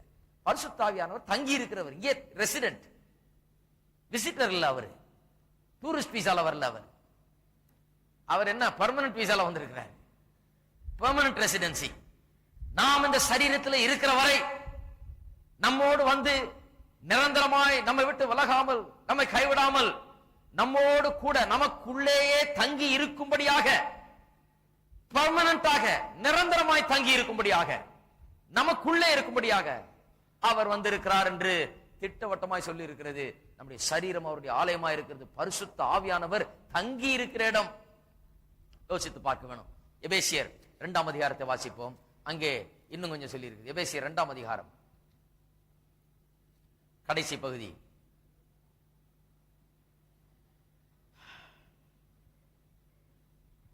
22ஆம் வசனம். அதாவது நாம் எல்லாம் எப்படி தேவனுடைய வாசஸ்தலமாய் கட்டப்பட்டு வருகிறோம் என்பதை குறித்து சொல்கிறார். முன்ன அந்நியரும் பரதேசியமாய் இருந்தோம். அந்நியரும் பரதேசியமாய் இருந்தவர்களை நம்மை கொண்டு வந்து தேவனிடத்திலே சேர்த்திருக்கிறார். 19ஆம் வசனம் சொல்லுகிறது. அப்புறம் நம்மை அப்போஸ்தலர் தீர்க்கதரிசிகள் என்பவருடைய அஸ்திவாரத்தின் மேல் கட்டுகிறார். கிறிஸ்துவே மூளைக்கல்லா இருக்கிறார் என்று 20ஆம் வசனம் சொல்லுகிறது. 21ஆம் வசனத்தை பார்ப்போம். விசுவாசிகள் என்னவாய் இருக்கிறார்கள் என்று. அவர் மேல் மாளிகை முழுவதும் இசைவாய் இணைக்கப்பட்டு கர்த்தருக்குள் பரிசுத்த ஆலயமாக எழும்புகிறது. அவர் மேல் நீங்களும் ஆவியினாலே தேவனுடைய வாசஸ்தலமாக கூட்டி கட்டப்பட்டு வருகிறீர்கள். நாம் என்னவா இருக்கிறோம்? தேவனுடைய வாசஸ்தலம். தேவனுடைய ஆவி உங்களில் வாசமாயிருந்தால் வாசஸ்தலம். இது ஏதோ ஒரு சில இடங்களில் சொல்லப்பட்டிருக்கிற காரியம் இல்ல. வேதம் முழுக்கம் எப்படி பரிசுத்த ஆவியானவருடைய வாசஸ்தலமாய் நாம் இருக்கிறோம், வசிக்கிற இடமாக, தங்குகிற இடமாய் நாம் இருக்கிறோம் என்று தெளிவாய் இங்கே நாம் பார்க்கிறோம். ரோமர் 8ஆம் அதிகாரத்திலே அதை பார்க்கிறோம். 10ஆம் வசனத்திலே பார்ப்போம். 8:10. மேலும் கிறிஸ்து உங்களில் இருந்தால். கிறிஸ்து எங்க இருக்கிறார்? கிறிஸ்து உங்களில் இருந்தால் நமக்குள்ள இருக்கிறார், நமக்குள் வாசம் பண்ணுகிறார். யோவான் 14ஆம் அதிகாரத்தை வாசிப்போம். 23ஆம் வசனம் ஏற்கனவே வாசித்தோம். ஒருவன் என்னில் அன்பாயிருந்தால் அவன் வசனத்தை கை கொள்வான், அவனில் என் பிதா அன்பாயிருப்பார், நாங்கள் அவனிடத்தில் வந்து அவனோட கூட வாசம் பண்ணுவோம். மறுபடியும் வாசம் பண்ணுவோம், வாசம் பண்ணுவோம். விளங்கிக் கொள்ள வேண்டும். இதுதான் கிறிஸ்தவ வாழ்க்கையிலேயே நாம் அறிந்து கொள்ள வேண்டிய மிக உயர்வான சத்தியம். இந்த உயர்வான சத்தியம் என்ன? கிறிஸ்து நமக்குள் இருக்கிறார். தேவ ஆவியானவர் நமக்குள்ளே வந்து வாசம் பண்ணுகிறார். நாம் தனிமையில் அல்ல, நாம் அநாதைகளை போல இல்ல. நிறைய கிறிஸ்தவங்களுக்கு இந்த ஆர்ஃபனேஜ் மென்டாலிட்டி இருக்கிறீங்களா? பெரிய ஒரு அநாதை இல்ல ஆண்டவர் நடத்துற மாதிரியும், இவங்கெல்லாம் அநாதைகள்லாம் இதுல சேர்ந்து இருக்கிற மாதிரியும், ஏதோ கஞ்சியோ கூழ ஊத்தி குடிச்சு ஏதோ அனுப்புறாரு ஆண்டவர். அநாதையா இருந்த நான் இப்ப என்ன சேர்த்துக்கிட்டாரு. கிடையாதுங்க. தேவனுடைய பிள்ளைகள், தேவனுடைய பிள்ளைகள், யோசிச்சு பார்க்க வேணும். தேவனுடைய பிள்ளைகள் நாம். பெரிய சத்தியம். தேவன் நமக்குள்ளாக வந்து வாசம் பண்ணுகிறார். அநாதை வேற. பாருங்க, ஒருத்தர் ஒரு பிள்ளை எடுத்து வளர்த்தாரு. நல்ல பெரிய ஆபீசரா. இன்னொருத்தர் எனக்கு இதை பற்றி சொன்னாரு. பெரிய ஆபீசர் அவர் அரசாங்கத்துல. ஏதோ ஒரு பிள்ளை எங்கேயோ கிடைச்சதுன்னு சொல்லி சிறு குழந்தையிலேருந்தே எடுத்து அந்த பிள்ளைய சில நாள் மட்டுமே ஆன பிறகு அந்த குழந்தைய எடுத்து, அவ்வளவு சிறு குழந்தையில அந்த பிள்ளைக்கு தாய் தப்புன்னு யாருன்னு தெரியாது, எடுத்து வளர்த்தாரு. வளர்த்தா இவருக்கு மற்ற பிள்ளைகள் இருக்குது, எல்லாம் ரொம்ப வேற மாதிரி இருக்குது. இந்த பிள்ளை அவர் சொல்றாராம் இந்த எனக்கு தெரிஞ்ச பாஸ்டர்ட்ட, யார் வயிற்றுல பிறந்த பிள்ளையோ ஐயா, இவ்வளவு நல்ல வீட்டுல இவ்வளவு எல்லாம் பண்ணி கொடுத்து எல்லாம் பண்ணாலும் அந்த பிள்ளை அதனுடைய குணமே வேற மாதிரி இருக்குது. இந்த யார் வயிற்றுல பிறந்திருக்கிறாங்கன்றது ரொம்ப முக்கியமா இருக்குது. இந்த குணத்தை எங்க போய் சொல்றது? இவ்வளவு எல்லாம் பண்ணி கொடுத்தோம், இந்த குணம் உள்ள இருக்கிற குணம் வெளியே வருது ஏன்டா? கவனிங்க, அநாதை அல்ல, நாம் தேவனுடைய வயிற்றில இருந்து பிறந்தவர்கள். இருக்கிறீங்களா? அழியாத ஜீவனுள்ள வித்தாய் இருக்கிற அந்த வித்திலிருந்து உருவானவர்கள். ஏதோ அநாதை பிள்ளை மாதிரி வந்துட்டு ஏதோ ஒரு புது வீட்டுல இருந்தாலும் குணம்லாம் வேற அப்படி என்று கிடையாது. நாம் பிறந்தவர்கள், தேவனால் பிறந்தவர்கள் என்று வேதவசனம் சொல்லுகிறது. தேவனால் பிறந்தவர்கள், தேவனுடைய வயிற்றில இருந்து பிறந்தவர்கள் என்பது போல சொல்லுகிறது. அவர் பெற்றெடுத்த பிள்ளைகள் நாம். எவ்வளவு பெரிய வித்தியாசம் பாருங்க. அது போலவே அவர் பெற்றெடுத்த பிள்ளைகள் மட்டுமில்ல, அவரே உள்ள வாசம் பண்ணுகிற பிள்ளைகள் நாம். அவர் நமக்குள்ள இருக்கிறார். தேவன் நமக்குள்ளாக வாசம் பண்ணுகிறார். இதை நாம் புரிந்து கொள்ள வேண்டும். எபேசியர் 3ஆம் அதிகாரத்துக்கு திருப்போம். புரிந்து கொள்ள வேண்டும் நன்றாக. எபேசியர் 3:16. நீங்கள் அவருடைய ஆவியினாலே உள்ளான மனுஷனில் வல்லமையாய் பலப்படவும். பாருங்க, ஆவியானவர் நம்மை உள்ளான மனுஷனிலே பலப்படுத்துகிறாராம். எதுக்கு பலப்படுத்துகிறார்? ஆவியானவர்கள் ஏன் உள்ள தங்குகிறார்? ஏன் உள்ள வந்து நம்ம பலப்படுத்துகிறார்? விசுவாசத்தினாலே கிறிஸ்து உங்கள் இருதயங்களில் வாசமாயிருக்கவும். கிறிஸ்து நம்முடைய இருதயங்களில் வந்து வாசமா இருக்க வேண்டும் என்றால் உள்ள ஆவியானவர் வந்து இந்த பிரிப்பரேஷன் ஒர்க்க பண்ணுகிறார். ஆவியானவரால் நாம் ஜெனிப்பிக்கப்படுகிறோம், மறுபடியும் பிறக்கிறோம். ஆவியானவர் வந்து நம்மை புது சிருஷ்டியாக மாற்றவில்லை என்றால் கிறிஸ்து வந்து நமக்குள்ளாக வாசம் பண்ண முடியாது. இந்த பாழடைந்த கட்டடத்திலே, இந்த அசிங்கம் நிறைந்த இந்த சரீரத்திலே இந்த வந்து வாழ வேண்டும் என்றால் ஆவியானவர் வந்து அதை பலப்படுத்த வேண்டும், அதை மாற்ற வேண்டும், அதை மறுபிறப்புக்குள்ளாக்க வேண்டும், ஜெனிப்பிக்க பண்ண வேண்டும், புது பிறப்புக்குள்ளாக ஆக்க வேண்டும். அப்படிதான் ஆவியானவர் வர்றார். வந்து நம்மை மறுபிறப்புக்குள்ளாக்கி மறுபடியும் பிறக்க செய்து இந்த கிரியையெல்லாம் நமக்குள்ள ஆவியானவர் நடத்துகிறார். இப்படி செய்தால்தான் பரிசுத்தாவியானவர் வந்து இந்த கிரியை செய்தால்தான் கிறிஸ்து வந்து நமக்குள்ளாக வாசம் பண்ண முடியும். இதை விட ஒரு பெரிய ஸ்லாக்கியம் ஒரு விசுவாசி எதிர்பார்க்க முடியாது. விசுவாசி கிடைத்த பெரிய ஸ்லாக்கியம் என்ன? உங்களுக்கு கிடைத்த பெரிய ஸ்லாக்கியம் ஏதோ ஒரு பெரிய உபதேசம் அல்ல, ஏதோ சபையில ஒரு அங்கத்தினரா இருக்கிறோம் என்கிற ஒரு ஸ்லாக்கியம் அல்ல. அதெல்லாம் ஒரு பெரிய ஸ்லாக்கியம் கிடையாது. எது பெரிய? ஒருத்தர் பாருங்க என்கிட்ட சொல்றாரு, அலா குறையா அந்த சபையில இருந்து என்ன எக்ஸ்கம்யூனிகேட் பண்ணிட்டாங்க, தள்ளிட்டாங்கயா. அந்த தள்ளிட்டாங்கன்றது இவருக்கு அவ்வளவு சைக்கலாஜிக்கலி இவ்வளவு அஃபெக்டட். இவர் தள்ளிட்டாங்க, அப்படி செய்யலாமா, அப்படி செய்யலாமா வேணாமான்றதெல்லாம் எனக்கு பிரச்சனையே இல்லைங்க. என்ன தள்ளுறதுக்கு யாரு? என்ன தள்ளுறதுக்கு அவங்க யார்? நான் கிறிஸ்துவோடு கூட சரியான உறவில் இருந்தால் என்ன யாரும் அவரிடத்திலிருந்து தள்ள முடியாது. அவரிடத்திலிருந்து நம்ம யாரும் தள்ள முடியாது. அதைத்தான் பார்க்கணும். நீங்க நிறைய பேருடைய இதெல்லாம் வேற இதுல இருக்குது. அதுல சேர்த்துக்குவாங்களா, இதுல தள்ளிடுவாங்களா? ஒரு பெரிய கிளப் மாதிரி. சேர்க்கவும் வேணாம், தள்ளவும் வேணாம். ஆண்டவர் நம்மை சேர்த்துக் கொண்டிருக்கிறார். அவரிடத்திலிருந்து யாரும் நம்ம பறித்து போட முடியாது, நம்மை தள்ளவும் முடியாது, நம்ம ஒன்று செய்யவும் முடியாது. இந்த உலகத்துக்கு அது புரியுறது இல்ல. பாருங்க, உலகம் நம்ம பார்த்து சிரிக்குது. உலகம் என்ன சொல்லுது? என்னையா கிறிஸ்தவன் ஆயிட்ட, எல்லாம் அந்த சந்தோஷம் எல்லாம் போயிடுச்சு, உலகத்துல என்ன சந்தோஷமா இருக்கு, நான் பாரு அங்க போனேன், இங்க அலைஞ்சேன், இதை பண்ண அதை பண்ண, என்ன ஜாலியா இருக்குது. அந்த ஜாலியெல்லாம் உனக்கு இல்லையா? அப்போ இந்த ஜாலியெல்லாம் விட்டுட்டு இந்த மாதிரி போய் கிறிஸ்தவன் ஆகிட்டேன்னு பைபிளை தூக்கிட்டு நீ தெரிஞ்சிட்டு இருக்கிறிய, பாக்குறதுக்கே பாவம் பரிதாபமா இருக்கிற நீ அப்படிங்கிற உலகம். உலகத்துக்கு தெரியல. இந்த விசுவாசிகளுக்கு தங்களுக்குள்ள என்ன இருக்குன்னு தெரியாதனால பாக்குறதுக்கு பரிதாபமா இருக்கிறாங்க. இவங்க எப்படி இருக்கிறாங்க? இப்படிதான் விசுவாசி. அப்ப உலகம் பாக்குது, ஐயோ இதுதான் விசுவாசியா, ஒரு சந்தோஷமே இல்லை, ஒரு பெரிய ஒரு உற்சாகமே இல்லை, இவனுக்குள்ள ஒண்ணும் பொங்குற மாதிரி தெரியல. ஒரு பிரசங்கியார் சொல்றாரு, எல்லாரும் சந்தோஷம் பொங்குதே என்கிற பாடலை பாடுவோம். சந்தோஷம் எங்க பொங்குது? எங்கன்னு தோண்டி கிளறி பார்த்தா கூட வராது போல இருக்கு சந்தோஷம். எங்க ஜனம் கேட்கறான், எங்கேயா சந்தோஷம்? போனையா கோயிலுக்கு? அவர் சொன்னாரு, சந்தோஷம் பொங்குதே என்கிற பாடலை பாடுவோம்னாரு. நான் சுத்தி முத்தி பார்த்தேன், எங்கேயுமே சந்தோஷம் இல்லை, எதுவுமே பொங்குற மாதிரி தெரியல, ஒண்ணுமே இல்ல, எம்டினஸ். இதத்தான் உலகம் பாக்குது. அதனால தான் சொல்றாங்க, எல்லா சந்தோஷத்தையும் விட்டு போயிட்டேப்பா. இது என்னமோ பெரிய இழப்பு மாதிரி பேசுறான். ஒரு ஜாலியா அங்க எங்க போக வேணாமா, அதை செய்ய வேணாமா, இதெல்லாம் விட்டுவிட்டு இதுல போய் சேர்ந்துட்டு இதுல போய் விழுந்துட்டியா நீ? விழுந்துட்டோமா? விழுந்த அழுப்புதான் எந்திரிச்சிருக்கிறோம். சகதியில விழுந்து கிடந்து இப்பதான் என்ன பண்ணிருக்கிறோம்? எந்திரிச்சிருக்கிறோம். இப்பதான் கழுவப்பட்டிருக்கிறோம், இப்பதான் சுத்தமாக்கப்பட்டிருக்கிறோம், இப்பதான் பலனையே பெற்றிருக்கிறோம், இப்பதான் வல்லமையே வந்து இறங்கி இருக்கிறது, இப்பதான் தேவனுடைய பிள்ளைகள் என்று அவருடைய வயிற்றிலேயே பிறந்திருக்கிறோம். அவரே வந்து நமக்குள்ள வந்து வாசம் பண்ணுகிறார். இதை பிரதிபலிக்கிற விசுவாசிகள் என்றே கிடையாது. இல்ல, அந்த உலகம் பார்க்கறதெல்லாம் யூஸ்லெஸ் விசுவாசியை தான் பார்க்கறான். சோத்ரம் அப்படிலாம் செய்யக்கூடாதுப்பா, நானும் அதை செய்யாம தான் அப்படியே பாதுகாத்துட்டு இருக்கிறேன் என்னைய. இதான் பார்க்கறான் விசுவாசி. விசுவாசினா அதை செய்யக்கூடாது, அதை செய்யக்கூடாது, அவ்வளவுதான் விசுவாசி போல இருக்குது. இவர் செய்யாததே ஒரு பெரிய காரியமா இருக்குது, இவர் எந்நேரமும் விழலாம் இவரு. அதுதான் உலகத்துக்கு தெரியுது.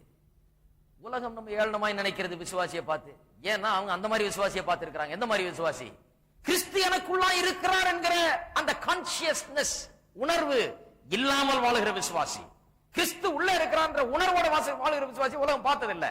அந்த தைரியம் உள்ள விசுவாசி, முன்னேற்றம் உள்ள விசுவாசி, பலன் உள்ள விசுவாசி, பிசாசை ஜெயிக்கிற விசுவாசி, முன்னேறி போகிற விசுவாசி, நல்ல காரியங்களை பேசுகிற விசுவாசி, இந்த உலகத்துல வெற்றி சிறக்கிற விசுவாசிய உலகம் பார்க்கல.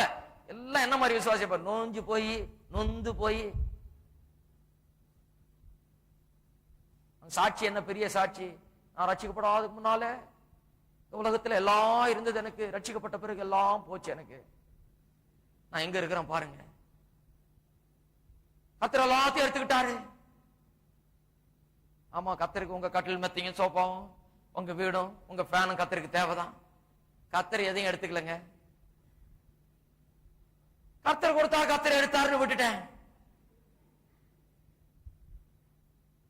கிடையாது. கர்த்தர் நன்மை செய்கிறவர். இருக்கீங்களா? அப்படிப்பட்ட விசுவாசியை உலகம் பார்க்கிறது இல்ல. கூட என்னத்துக்கு இருக்கிறாரு? கால வர்றதுக்கா? கர்த்தர் உள்ள வந்து இருக்கிறாருன்னு சொல்றோம். போற வழியெல்லாம் கால வாரி விட்டுட்டு நம்முடைய வியாபாரத்தை வாய்க்காம பண்ணி, நம்முடைய படிப்பை வாய்க்காம பண்ணி, நம்முடைய முன்னேற்றத்தை வாய்க்காம பண்ணி, நம்ம போராடலாம் தோல்வி, போராடலாம் நம்ம எல்லாம் மேற்கொள்ளுது, நாம எதையும் மேற்கொள்ள முடியல. இதை வேடிக்கை பார்க்கறதுக்கும் அதை பார்த்து சிரிக்கிறதுக்கும் நம்மோட கூட இருந்து அதை அனுபவிக்கிறதுக்குமா உள்ள இருக்கிறாரு? உள்ளே எதற்கு இருக்கிறார்? உதவியாளர், தேற்றரவாளன், பலப்படுத்துகிறவர், ஸ்ட்ரெங்தனர், ஸ்டாண்ட் பை, ஹெல்பர் இப்படின்னு ஆம்பிளிஃபைட் வெர்ஷன் எடுத்து வாசித்து பாத்தீங்கன்னா 7 விதமாக அந்த கம்ஃபர்டர் என்ற வார்த்தையை விரிவாக்கி இருக்கிறாங்க. 7 விதமான வார்த்தைகள் கொடுத்து அந்த 7 காரியங்களையும் செய்கிறார். கூட இருந்து தூக்கி விடுறார். விழும்போது விழுறது நீங்க, தூக்கி விடுறது அவரு. நீங்க தோல்வி அடையறீங்க, அவர் வெற்றியை தருகிறார். நீங்க ஞானம் இல்லாம நடந்து கொள்கிறீங்க, அவர் ஞானத்தை கொடுக்கிறார். நீங்க பலன் இல்லாம தவிக்கிறீங்க, பலனை அவர் உங்களுக்கு தருகிறார். அதற்குத்தான் ஆவியானவர் உள்ள இருக்கிறார். அதை நான் பிரதிபலிக்க வேண்டும். ஆவியானவர் எனக்கு உள்ளே இருக்கிறார் பிரதிபலிக்கிற விசுவாசிகளை இன்றைக்கு உலகம் காண வேண்டும்.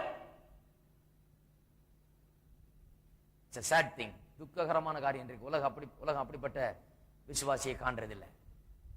இன்றைக்கு நாம் விசுவாசிகளா இருக்கிறோம். அப்படி நாம் எண்ணுகிறோமா?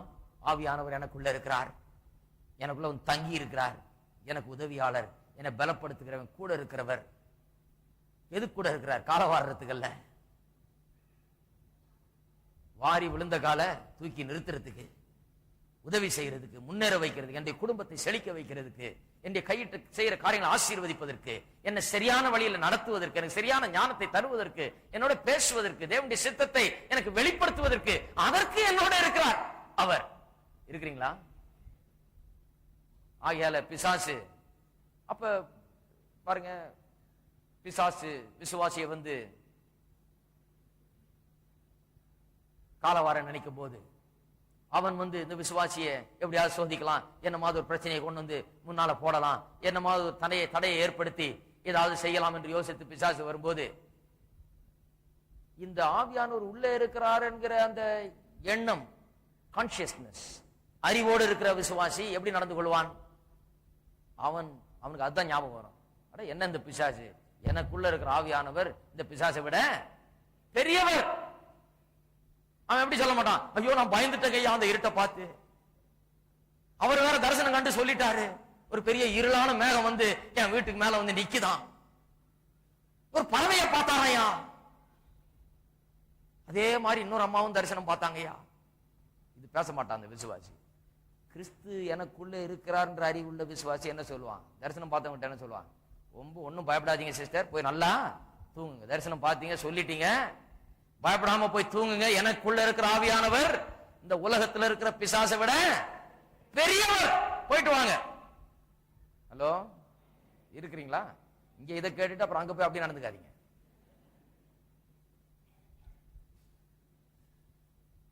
யோசிச்சு பார்க்கணும். கிறிஸ்து எனக்குள்ள இருக்கிறார் அந்த உணர்வோடு வாழ்ற விசுவாசி வேற மாதிரி இருப்பான். அவனுடைய அப்ரோச்சே வேற மாதிரி இருக்கும். ஆண்டவரே, இந்த பிசாசின் கருத்துல இருந்து என்ன காப்பாத்த ஆண்டவரே அப்படின்னு சொல்லிட்டு 7 நாள் உபவாசம் போட்டு இந்த பிசாசிட்ட தப்பிக்கிறதுக்கு இன்னும் எல்லாரையும் கூட்டி அவன் பிசாசு பார்ப்பான். அடே அப்பா, நம்ம மேல அவ்வளவு பெரிய விசுவாசம் இருக்குது, எவ்வளவு பெரிய ஜப கூட்டத்தை கூட்டியிருக்கான் பாரு, 7 நாள் உபவாசமா. நம்ம என்ன பண்ணுவோம்னு அவனுக்கு தெரியுது நல்லா. அவன் யாருன்னு அவனுக்கு தெரியல, அவனுக்குள்ள யார் இருக்கிறது அவனுக்கு புரியல.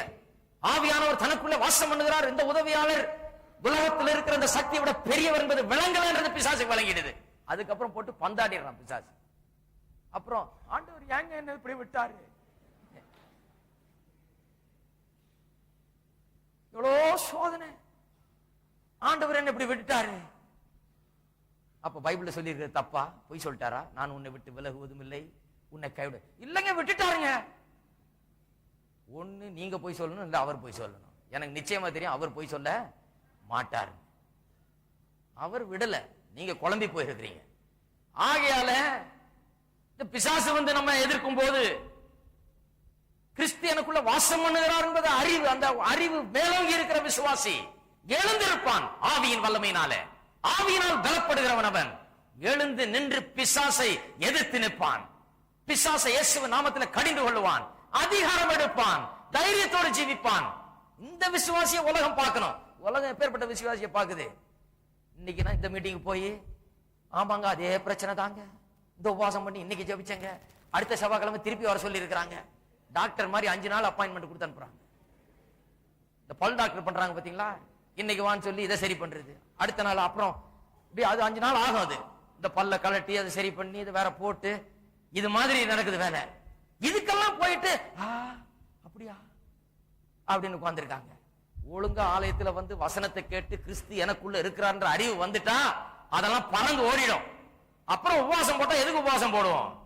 கர்த்தரை நாம நேசிக்கிறோம், அவரோட நேரம் செலவழிக்கணும், அவருடைய சந்தோஷத்தையும் சமாதானத்தையும் நல்லா அனுபவிக்கணும், எல்லாத்தையும் ஒதுக்கி வச்சுட்டு கொஞ்ச நேரம் ஜெபம் பண்ணுவோம். அப்படி உபவாசம் போடுவோம் ஒழிய இந்த முட்டாள்தனமான உபவாசங்கள் இருக்காது. இருக்கிறீங்களா? பயப்படாம ஆமென் சொல்லுங்க. நான் சொன்னேன்னு சொல்லுங்க போய் வெளியே. பயம் ஜனங்களுக்கு பாவம். ஐயோ கர்த்தர் ஏதாவது யோசித்துக்க போறாரு, என்ன அப்படி சொல்லிட்டாரு அவரு? கர்த்தர் தான் சொல்றாரு, தேவாவியானவர் உங்களுக்குள் வாசமாயிருந்தால், இருக்கிறது உண்மையானால், வாசமா இருக்கிறது உண்மையானால் எழுந்து நிற்பீர்கள். பிசாசு வந்து எதிர்க்கும் போது நீங்க எதிர்ப்பீங்க, பிசாசு ஓடுவான். அது இல்லாம விசுவாசி அங்கேயும் இங்கேயும் ஓடி அலைஞ்சுக்கிட்டு இருக்க மாட்டான்.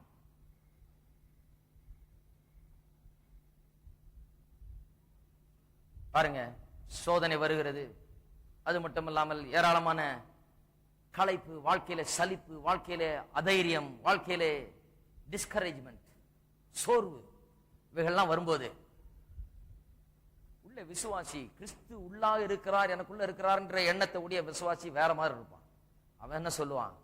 சோர்வின் மத்தியில, களைப்பின் மத்தியில, சலிப்பின் மத்தியில, எல்லா விதமான வாழ்க்கையின் பிரச்சனைகள் மத்தியில அவனுக்குள்ள அந்த உணர்வு மேலோங்கி இருக்கிறது. கிறிஸ்து எனக்குள்ள இருக்கிறார், தேவனுடைய ஆவி எனக்குள் வாசமா இருக்கிறது, தங்கி இருக்கிறார் ஆவியானவர். அவரை கூப்பிடுவோம், அவரோட ஐக்கியம் கொள்வோம், அவருடைய பலத்தை பெற்றுக் கொள்வோம், அவருடைய ஞானத்தை பெற்றுக் கொள்வோம், அவருடைய அறிவை இந்த காரியத்தில் நான் பெற்றுக்கொள்ள போகிறேன், அவர் எனக்கு உதவி செய்வார் அப்படின்னு சொல்லி அவன் கர்த்தருக்கு காத்திருந்து அவருடைய அறிவை பெற்று ஞானத்தை பெற்று புது பலன் அடைந்தவனாக அவன் எழும்புகிறான். இல்லையா? பாவம் வந்து சோதிக்கும் போது பல விதமான கெட்ட பழக்கங்கள், கெட்ட சிநேகிதர்கள், கெட்ட காரியங்கள் வந்து அவங்க எல்லாம் வந்து நம்ம சோதிக்கும் போது, இல்ல பல விதமான ஆசாபாசங்கள், பல விதமான ஆசை இச்சைகள் அந்த உள்ளத்துல வந்து நம்ம வாட்டி வதச்சு அப்படியே இழுக்கும் போது, நம்ம கவர்ந்தது இழுக்கிறது. அந்த நேரத்தில் ஆண்டவரே இந்த பெரிய சோதனையிலிருந்து, இந்த பாவத்திலிருந்து என்னை விடுதலையாக்கணும் ஜெபம் பண்ணாம என்ன பண்ணுவோம்? அந்த நேரத்தில் தேவை ஜெபம் இல்ல, எனக்குள்ளே யார் இருக்கிறது என்கிற அறிவு தாங்க ரொம்ப முக்கியம். நிறைய ஜெபம் பண்ணவங்க விழுந்து போயிட்டாங்க. அந்த நேரத்தில் போயிட்டு, சோதனை நேரத்தில் போயிட்டு ஆண்டவரே என்னை காப்பாத்துன்னு ஜெபம் பண்ணவங்களுக்கு எல்லாம் ஒண்ணும் நடக்கிறது இல்லை. ஏன்னா அந்த சோதனை நேரத்தில் எது காப்பாற்றுகிறது என்று சொன்னால், நான் கிறிஸ்து உடையவன், கிறிஸ்து எனக்குள்ளாக வாசம் பண்ணுகிறார் என்ற அறிவு. எனக்குள்ளாக கிறிஸ்து வாசமா இருந்தால், ஆவியானவர் எனக்குள்ள இருந்தால், இந்த சரீரத்தை நான் கெட்ட காரியத்துக்கு உபயோகப்படுத்த மாட்டேன், கெட்ட காரியத்தை செய்ய மாட்டேன், தொட மாட்டேன், அதுல இறங்க மாட்டேன், அதுல ஈடுபட மாட்டேன். ஏன்? எனக்குள்ள ஆவியானவர் இருக்கிறார் என்கிற அறிவு, அந்த கான்சியஸ்னஸ், அந்த உணர்வு மேலோங்கி இருக்கிறது. இந்த சரீரம் அவருக்கு சொந்தம், அவர் வாசமா இருக்கிறார், அவர் உபயோகப்படுத்துகிற சரீரம், இந்த கைகள், கால்கள், இந்த கண்கள், இந்த எண்ணங்கள் எல்லாமே அவருக்கு சொந்தம். அவருடைய கருவியாக இது பயன்பட வேண்டும், இதற்கு வேற இடம் கிடையாது. எப்படி அந்த முடிவுக்கு வந்தேன்? எனக்குள்ள அவர் இருக்கிறார், இது அவருக்கு சொந்தம், அவர் உபயோகப்படுத்த வேண்டிய சரீரத்தை பிசாசு உபயோகப்படுத்த விடக்கூடாது அப்படின்ற ஒரு எண்ணம் வந்துடும். பாருங்க, பாவத்தை ஜெயிக்கிறதுனா அந்நேரத்துக்கு போயிட்டு விழுந்து விழுந்து ஜெபம் பண்றது இல்ல. பாவத்தை ஜெயிக்கிறதுனா ஆலயத்துக்கு போய் வசனத்தை கேட்டு சரியான போதனையை கேட்டு நீங்கள் யார் என்பதை குறித்து சரியான ஆழமான அறிவு உள்ள இருக்கணும். அப்பதான் பாவத்தை ஜெயிக்கிற ஜெயம் உண்டாகும். ஒண்ணு இல்ல, கிறிஸ்து எனக்குள்ள ஜீவிக்கிறார், ஆவியானவர் எனக்குள்ள இருக்கிறார் என்ற அறிவு மேலோங்கி இருந்து அந்த உணர்விலேயே வாழ்ந்தா பாவத்துக்கு இடம் கிடையாது. அந்த உணர்வு எவ்வளவு அதிகரிக்கிறதோ அவ்வளவு பாவத்தின் மேல் ஜெயம். இந்த உணர்வு எவ்வளவு ஓங்குகிறதோ அவ்வளவு பாவத்தின் பாவ சோதனைகள், ஆசாபாசங்கள், இச்சைகள் ஓங்க முடியாது, இடம் கிடையாது. அது நான் யார்? கிறிஸ்து எனக்குள்ளா இருக்கிறார். எல்லாரும் கையில வச்சு சொல்லுவோம், கிறிஸ்து எனக்குள்ளாக வாசம் பண்ணுகிறார். இந்த உணர்வு தான் முக்கியம். பாருங்க, நிறைய கிறிஸ்தவங்க ஏதோ அனுபவங்கள் எல்லாம் வச்சுக்கிட்டு இதனால ஏதோ பெரிய விடுதலை கிடைக்குன்னு நினைக்கிறாங்க. நான் வானத்துக்கு ஏறினேன், பாதாளத்துக்கு போனேன், இப்படி பண்ணேன், அப்படி பண்ணேன், நான் இந்த இதை பார்த்தேன், அங்க பறவையை பார்த்தேன், இங்க இருளை பார்த்தேன், இங்க ஒளியை பார்த்தேன். எல்லாம் சரிதான், தரிசனங்கள் அது இதெல்லாம், அதுக்கெல்லாம் ஒரு இடம் இருக்குது. தேவனுடைய வார்த்தை அதுக்கெல்லாம் இடம் இருக்குது ஆவிக்குரிய வாழ்க்கையில. ஆனால் இந்த உலகம் பாருங்க, அப்படிப்பட்ட கிறிஸ்தவங்களை தான் பார்த்திருக்குது. அங்க போனங்க, அந்த அம்மா ஏதோ பாத்துறாங்க, அந்த அவர்கிட்ட போனங்க, அவர் ஏதோ சொல்றாருங்க, அவர் என்ன பார்த்தோன்னு சொல்லிட்டாருங்க, அவர் என் வீட்டு மேல என்ன இருக்குன்னு சொன்னாரு, அடுப்பங்கரையில் என்ன இருக்குன்னாரு, தாயத்து இருக்குன்னாரு. இதெல்லாம் பாருங்க, இந்த மாதிரி காரியங்களை தான் உலகம் அறிஞ்சு, அப்படிப்பட்ட கிறிஸ்தவங்களை தான் அறிஞ்சிருக்குது. கிறிஸ்தவங்கன்னா இன்னொரு மந்திரவாதி மாதிரி. அவர் போனா அவர் பிஸியா தாயத்தை எடுக்கிறதும், அவர் இது பண்றதும் அது பண்றதும், இன்னும் பச்சையில எடுத்து வச்சுட்டு உட்காராத வேலை தான் இன்னும், அதுதான் இன்னும் நடக்கல. அது அடுத்த ஸ்டெப் நடக்கும் போது. கிறிஸ்தவர்களை உலகம் பார்க்கவில்லை, பார்க்க வேண்டும் வித்தியாசமான கிறிஸ்தவர்களை. நாம் வித்தியாசமான கிறிஸ்தவர், கிறிஸ்து எனக்குள்ள இருக்கிறான் என்று ஏன் போதிக்கிறோம்? ஏதோ ஒரு நல்ல பிரசங்கத்தை பண்றதுக்குனால அல்ல. இந்த இடத்தை விட்டு எந்திரிச்சு போகும்போது ஆவியானவர் எனக்குள்ள இருக்கிறார், இந்த உலகத்தையே எடுத்து ஆட்டி படைக்கக்கூடிய மனுஷன் நான் என்கிற எண்ணத்தோட வெளியே போகணும். இந்த உலகம் என்ன ஆட்டி படைக்கிறது இல்லை, இந்த உலகத்தை மேற்கொள்ளுகிறோம். நான் உலகத்தை ஜெயித்தேன், திடம் கொள்ளுங்கள் என்று சொன்னார் இயேசு. அந்த ஜெயித்தவருடைய பிள்ளைகள் நாம். அவர் நமக்குள்ள வாசம் பண்றார், நாமும் ஜெயிக்கிறவர்கள். இருக்கிறீங்களா? இதை பார்த்தாங்கன்னா உலகம் இப்படி வாழ்றத பார்த்தா அவங்க கேட்பாங்க, இது ஒரு புதுவிதமா இருக்குது ஐயா. ஒத்தராண்டி வந்து சொல்றாரு, நீங்க தாங்க இப்படி சொல்றீங்க, மற்றவங்க எல்லாம் அப்படி சொல்லிட்டாங்க, என்ன பண்றது? நிறைய பேர் இப்படின்னு சொல்றாங்க, நான் மட்டும் இல்லைங்க. நிறைய பேர் கர்த்தருடைய வார்த்தையை கரெக்டா போதிச்சு இப்படிதான் என்று சொல்லுகிறார்கள். அதே நேரத்தில் இன்னும் கொஞ்சம் பேர் அப்படி இருக்கிறாங்க. அது ரொம்ப சுலபமா இருக்குது பாருங்க. விசுவாசிகள், சோம்பேறித்தனமான விசுவாசிகள் ரொம்ப சுலபமா இருக்குது. நீ பரவாயில்ல, நீ கவலைப்படாத சகோதரா, நான் உனக்காக 7 நாள் ஜெபித்து அது சரி பண்ணிடுறேன். ஒரு லெட்டர் எழுதி போத்தா போதும், இவங்க நிம்மதியா இருக்கலாம். எவ்வளவு சுலபமா இருக்கு பாருங்க. கோயிலுக்கு போயிட்டு பைபிளை தூக்கிட்டு போய் அங்க உட்கார்ந்து கரெக்டா கவனிச்சு சத்தியத்தை புரிஞ்சு பிசாசை துரத்தி ஜெயத்தை எடுத்து, அதெல்லாம் ரொம்ப கஷ்டம், ரொம்ப ஜாஸ்தி வேலை இது. அதுக்குதான் போன் நம்பர் ரெடியா இருக்குது, ஆள் அங்க காத்துக்கிட்டு இருக்குது. ஒரு போஸ்ட் கார்டு போட்டா போதும், அவங்க சொல்றாங்க 5000 கடிதம் வருது ஒரு நாளைக்குன்றாங்க. ஒரு போஸ்ட் கார்டு எழுதி போட்டு நிம்மதியா இருக்க வேண்டியதுதானே? இதுதான் கிறிஸ்தவ உபதேசம். கவனியுங்கள், விசுவாசி அப்படி இருக்கக்கூடாது. விசுவாசி ஆவியினால் பலப்பட்டவன். இருக்கீங்களா? ஆவியானவர் உள்ள இருக்கிற அறிவு ஓங்கணும், வர வர ஓங்கிட்டே போனது, இன்னும் அதிகமாயிட்டே போகணும். கடைசியா நாலாவது, அவன் கிறிஸ்துவுக்கு சொந்தமானவனா இருக்கிறான். விசுவாசி என்னவா இருக்கிறான்? கிறிஸ்துவுக்கு சொந்தமானவனா இருக்கிறான். அங்கே 1 கொரிந்தியர் 6ஆம் அதிகாரத்தில் நாம் வாசித்தோம் இல்லையா? 1 கொரிந்தியர் 6ஆம் அதிகாரத்தில் 19ஆம் வசனத்திலே நாம் வாசித்தோம், தேவனுடைய ஆவியானவர் வாசம் பண்ணும் வாசஸ்தலமாக நாம் இருக்கிறோம் என்று. அது சொல்லிட்ட பிறகு சொல்லுது, பரிசுத்த ஆவியினுடைய ஆலயமாய் இருக்கிறது என்றும் நீங்கள் உங்களுடையவர்கள் அல்ல என்றும் அறியீர்களா? நீங்கள் உங்களுடையவர்கள் அல்ல. 9ஆம் வசனத்துல, ரோமர் 8ஆம் அதிகாரம் 9ஆம் வசனத்துல நம்முடைய டெக்ஸ்ட் பிரசங்கிக்கிற வசனம், அதை பாருங்க. அதுல சொல்லியிருக்கார், கிறிஸ்துவின் ஆவி இல்லாதவன் அவருடையவன் அல்ல. அப்படி என்று சொன்னால் ஆவி இருக்கிறவன், கிறிஸ்துவுக்குள்ளா இருக்கிறவன், கிறிஸ்து அவனுக்குள்ளா இருப்பாரானால் அவன் அவருக்கு சொந்தமானவன் என்று வேதவசனம் திட்டவட்டமாய் சொல்லுகிறது. இயேசு ஜெபிக்கிறார் யோவான் 17ஆம் அதிகாரத்திலே. அவன் நம்முடைய ஆசாரியனா இருந்து, பிரதான ஆசாரியனா இருந்து அந்த ஜெபத்தை செய்கிறார். எனக்கு தந்தவர்கள் என்று சொல்லி, நீர் எனக்கு தந்தவர்கள் என்று அப்படி ஜெபிக்கிறார். அப்ப தந்தவர்கள் சொன்னா தேவன் நம்மை அவருக்கு தந்துட்டாராம் சொன்னா அவருக்கு சொந்தமானவர்கள் நாம். அவர் நம்ம ஓன் பண்ணுகிறார். நம்முடைய ஆவி ஆத்மா சரீரத்துக்கு சொந்தக்காரர் அவர். ஆமென். அவர் ஓனர்னா அந்த ஓனர்கிட்ட இருந்து யாராவது தூக்கிட்டு போட முடியுமா? எதையாவது? ஹலோ, திருடன் வந்து திருட முடியுமா?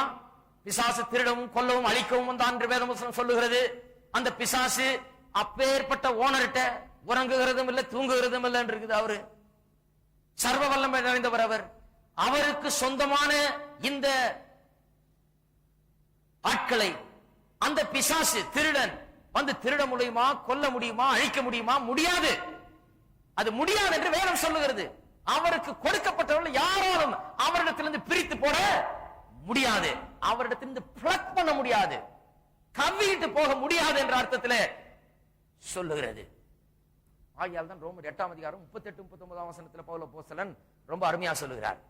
மரணமானாலும் ஜீவனானாலும் தேவ தூதர்களானாலும் அதிகாரங்களானாலும் வல்லமைகளானாலும் நிகழ்காரியங்களானாலும் வருங்காரியங்களானாலும் உயர்வானாலும் தாழ்வானாலும் வேற எந்த சிருஷ்டியானாலும் நம்முடைய கர்த்தராகிய இயேசு கிறிஸ்துவின் உள்ள தேவனுடைய அன்பை விட்டு நம்மை பிரிக்க மாட்டாது என்று நிச்சயித்திருக்கிறேன் என்று சொல்றார். பாருங்க, அந்த வார்த்தை, கடைசி வார்த்தை ரொம்ப முக்கியம். அதைத்தான் இவ்வளவு நேரம் சொல்லிட்டு வர்றார். நிச்சயித்திருக்கிறேன், அஷூரன்ஸ். எல்லாரும் சொல்லுங்க, கையில உயர்த்தி, நிச்சயித்திருக்கிறேன். நிச்சயித்துட்டீங்களா? பிசாசு வந்து அப்படியே கவிட்டு போயிடுறாங்க. அது நிச்சயிக்கலன்னு அர்த்தம். நிச்சயிக்கலன்னு அர்த்தம். நிச்சயிச்சாச்சு. என்ன நிச்சயித்தாச்சு? இந்த அன்பிலிருந்து, இவருடைய கரத்திலிருந்து என்னை பிரிக்கக்கூடிய சக்தி இந்த உலகத்திலையும் கிடையாது, இந்த பாதாளத்திலையும் கிடையாது, எங்கேயுமே கிடையாது. நான் அவருக்கு சொந்தமானவன். ஆமென். இருக்கிறோமா? இப்ப 4 காரியங்களை பவுல் அப்போஸ்தலன் இதுல சொல்லி இருக்கிறார். இந்த 4 காரியங்களும் உண்மையானால், அதாவது முதலாவதாக மாம்சத்துக்கு உட்பட்டவர்கள் அல்ல, 2வது ஆவிக்கு உட்பட்டவர்கள், 3வது ஆவியானவர் நமக்குள்ள வந்து வாசம் பண்ணுகிறார், 4வது நாம் அவருக்கு சொந்தமானவர்கள். ஆவியானவர் வாசம் பண்றதுனால நாம் அவருக்கு சொந்தமானவர்கள். வாசம் பண்ணலன்னா நாம் அவருடையவர்கள் அல்ல. இந்த 4 காரியங்களும் உண்மையா இருக்குமானால் நான் இன்னொரு காரியத்தை சொல்ல வேண்டும். இதை சொல்லிதான் முடிக்க போறேன். இந்த 4 காரியங்களும் உண்மையா இருக்குமானால் ஒருவன் கிறிஸ்தவனா இல்லையா, அதாவது ரட்சிக்கப்பட்ட விசுவாசியா இல்லையா என்பதற்கு இது ஒரு பெரிய டெஸ்ட். என்ன டெஸ்ட்? ஆவியானவர் ஒருவனுக்குள்ள இருக்கிறாரா இல்லையா என்பதுதான் பெரிய டெஸ்ட். இது வந்து நான் கிறிஸ்தவன் சொல்றதை விட இது ஒரு பெரிய test. It's a greater test than test of profession. நான் சபையில இருக்கிறேங்க, அங்கத்தினரா இருக்கேன், கார்டு வச்சிருக்கிறேன், அதை விட பெரிய டெஸ்ட் இது விசுவாசியா இல்லையா என்பது. இல்ல நான் நற்கிரியெல்லாம் செய்திருக்கேன், என்ன ஒரு ஊர்ல கேட்டு பாருங்க என்ன நான் எப்பேற்பட்ட ஆள் என்று. என்னுடைய தான தர்மங்களை புண்ணியங்கள் எல்லாம் சொல்லுவாங்க ஜனங்க. அதை விட பெரிய டெஸ்ட் இது. ஒருவன் கிறிஸ்தவனா இல்லையா எப்படி அறிந்து கொள்ளலாம்? அவன் சொல்றான்றதுனால அறிந்து கொள்ளலாமா? ஆம், நான் கிறிஸ்தவன் சொல்லிட்டதுனால அவன் கிறிஸ்தவனா?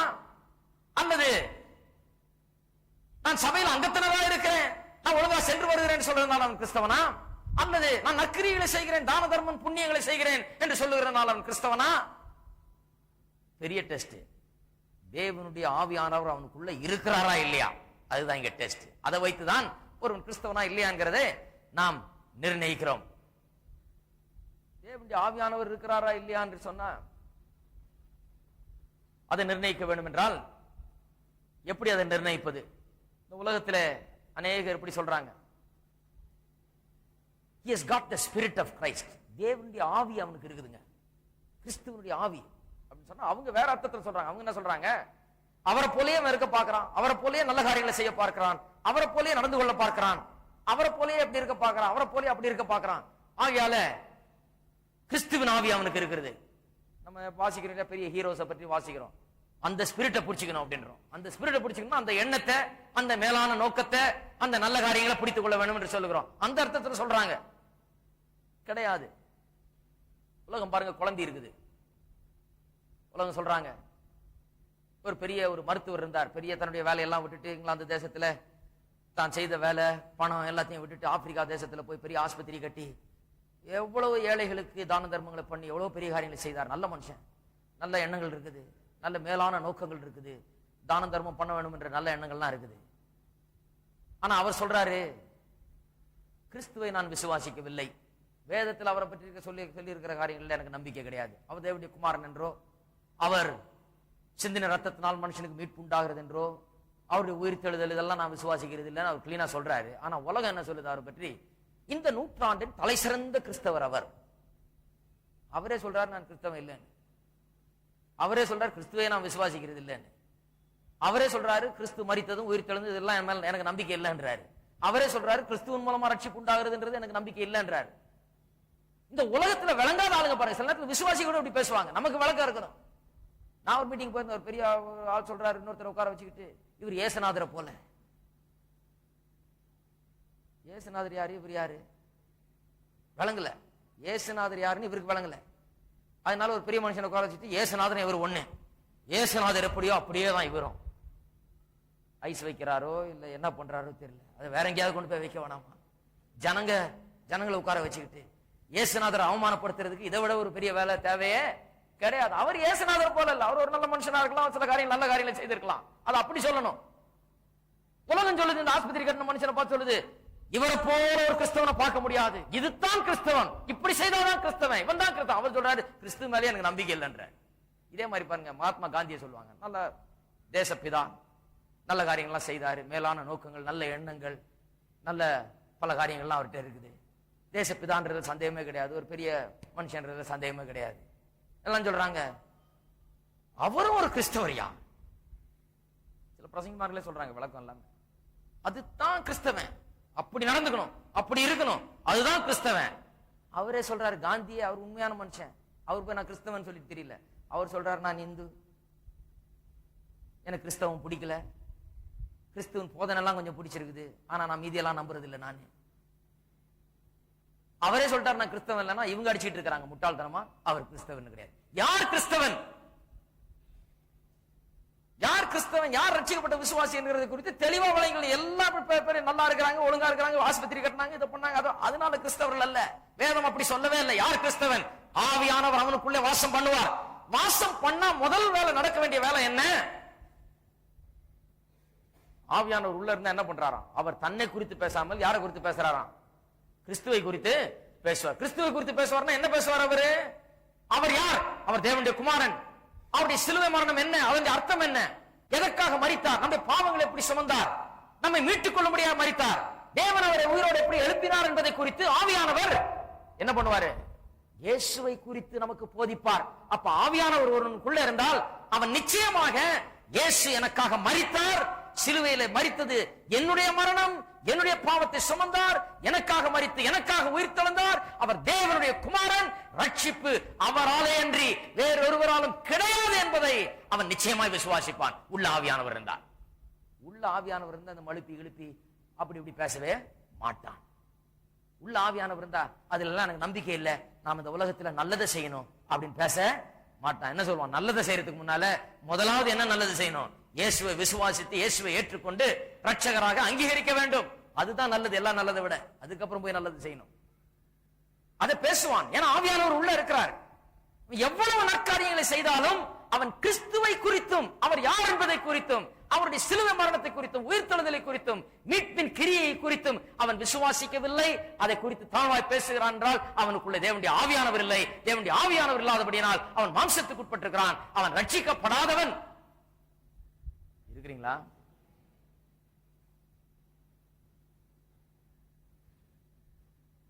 கிறிஸ்துவை பற்றி அறிந்து வைத்திருக்கிறது மட்டும் இல்லாமல், சிலுவை மரணம் அதெல்லாம் பற்றி அறிந்து வைத்திருக்கிறது மட்டுமல்லாமல், இதை தவிர ரட்சிப்பின் வழி வேற இல்லை என்பதை அந்த ஆவியானவர் அவனுக்குள்ளே போதிப்பார். அப்படி சொல்றவன் மட்டும்தான் கிறிஸ்தவன். இதை தவிர ரட்சிப்பின் வழி இந்த உலகத்தில் வேற கிடையாது, இதே வழி, இதுதான் வழி என்று அவன் நிச்சயமாய் சொல்லுவான். ஏனென்றால் ஆவியானவர் உள்ள இருந்தா கிறிஸ்துவை குறித்து அவனுக்கு போதிப்பார், அவன் நடத்துவார். அவன் அதில உறுதியா இருப்பான், கிறிஸ்து யார் என்பதை குறித்து உறுதியா இருப்பான். இந்த டெஸ்ட முதல்ல நமக்கு செய்து பார்க்கணும். ஆகையால் நாமளும் முட்டாள்களை போல பேசக்கூடாது. அவர் நல்லவருங்க, அவர் ஒரு நல்ல கிறிஸ்தவருங்க, நல்ல காரியம்லாம் செய்திருக்கார் கிடையாது. வேத வசனத்தின்படி பார்த்தால் தேவனுடைய ஆவியை உடையவன் தான் கிறிஸ்தவன். தேவனுடைய ஆவியானவர் உள்ளே இருக்கிறாரா? எல்லாரும் எழுந்து நிற்போம். மன்னிக்கணும், கொஞ்சம் நேரம் ஆயிடுச்சு. இன்னைக்கு நாம் ஜெபிப்போம். ஸ்தோத்திரம். தேவைகளோடு வந்திருக்கிற மக்களுக்காக ஜெபிக்க போகிறேன். காலை வேளையில கர்த்தர் நம்முடைய ஜெபத்தை கேட்கிறார். எல்லாவற்றுக்கும் மேலாக நான் கிறிஸ்துவுக்குள்ளாக இருக்கிறேன், கிறிஸ்து எனக்குள்ளாக இருக்கிறார் என்ற எண்ணம் ஓங்கணும். அதுக்கு தான் சபைக்கு வருகிறோம். சபைக்கு வந்துட்டு போறது ஏதோ பூஜைக்கு வந்துட்டு போற மாதிரி இல்லை, அது வேற. இங்க வர்றது வசனத்தை கேட்க வருகிறோம். அந்த எண்ணம் ஓங்கி ஆகணும். அது ஓங்கலனா வாழ்வு கிடையாது, அது ஓங்கலனா நாம் செழிக்க முடியாது, அது ஓங்கலனா நாம் முன்னேற முடியாது. அந்த எண்ணம் ஓங்க வேண்டும். அதனாலதான் வசனத்தை கேட்கணும், தெளிவாய் கேட்கணும், வார வாரம் கேட்கணும், தொடர்ந்து கேட்க வேண்டும். இதுல அப்படியே முழுகணும் வசனத்துல. இன்னைக்கு தேவையோடு வந்திருக்கிற மக்களுக்காக ஜெபிப்போம். கையில உயர்த்துங்கள், நாம் ஜெபிப்போம். ஸ்தோத்திரம், ஸ்தோத்திரம் கர்த்தாவே, அன்பின் பிதாவே, கர்த்தராகிய இயேசுவின் நாமத்தில் வருகிறோம். இந்த வல்லமுள்ள வார்த்தைக்காக உமக்கு ஸ்தோத்திரம். நீர் எங்களுக்குள் வாசம் பண்ணுகிறீர் என்ற வார்த்தை சொல்லுகிறதே, அதுக்காக உமக்கு ஸ்தோத்திரம். இந்த நிச்சயத்தை உடையவர்களாக இருக்கிறோம். ஓ உமக்கு ஸ்தோத்திரம் கர்த்தாவே. இன்றைக்கும் தேவையோடு வந்திருக்கிற மக்களுக்காக ஜெபிக்கிறோம். சந்தோஷம், சமாதானம், சுகம், பலன், ஆரோக்கியம் நிறைவாய் அவர்களுக்கு உண்டாகட்டும் கர்த்தாவே, இயேசுவின் நாமத்தில்.